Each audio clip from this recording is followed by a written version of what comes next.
Em 1919, o ex-presidente dos Estados Unidos, Theodore Roosevelt, ele visita o Brasil. E dessa visita ele escreveu um livro chamado Through the Brazilian Wilderness.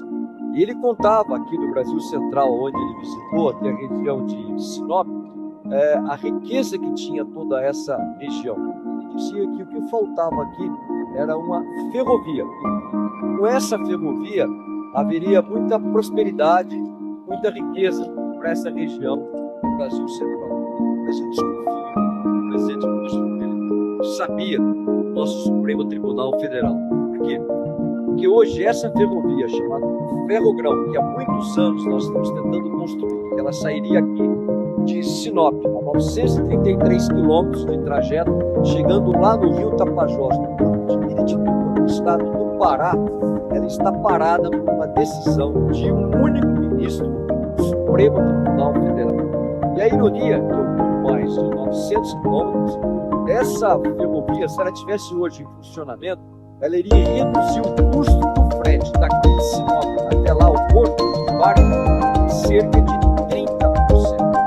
Mais do que isso, olha que interessante, há anos que nós estamos tentando fazer uma rodovia de 900 quilômetros, nos últimos 4 anos, somente a China construiu mais de 30 mil quilômetros de ferrovia. Se você pensar, por exemplo, na ferrovia Transiberiana, que tem mais de 9 mil quilômetros, ou seja, 10 vezes mais do que tem aqui a Ferrogrão, ela foi construída em 1889 pelo czar Alexandre II. E se você pegar o nosso principal concorrente, os Estados Unidos, que também é um país continental, quase do tamanho do Brasil, um pouquinho maior, eles têm uma malha ferroviária 9 vezes maior do que o Brasil. E sabe o que é o mais interessante? É que essa ferrovia, se ela tivesse em funcionamento, na primeira etapa ela iria transportar 42 milhões de toneladas de grãos, na etapa final ela estaria transportando 58 milhões de toneladas, mas essa ferrovia, essa que está proibida pelo Supremo, ela seria o maior projeto que o Brasil poderia apresentar agora na COP30, que será aqui em Belém. E por que eu digo isso?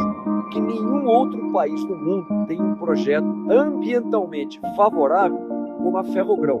Na primeira etapa, se você tirar a carga que vai ser transportada pela rodovia e jogar nessa ferrovia, o Brasil iria deixar de emitir 2,7 milhões de toneladas de CO2 por ano. Na etapa final, em 2030, isso saltaria para 4,7 milhões de toneladas de CO2. Ou seja, nessa etapa final, o Brasil, através dessa ferrovia, transportando essa carga, iria emitir 77% menos CO2 do que emitimos atualmente. Então é inexplicável por que a gente não consiga fazer essa ferrovia.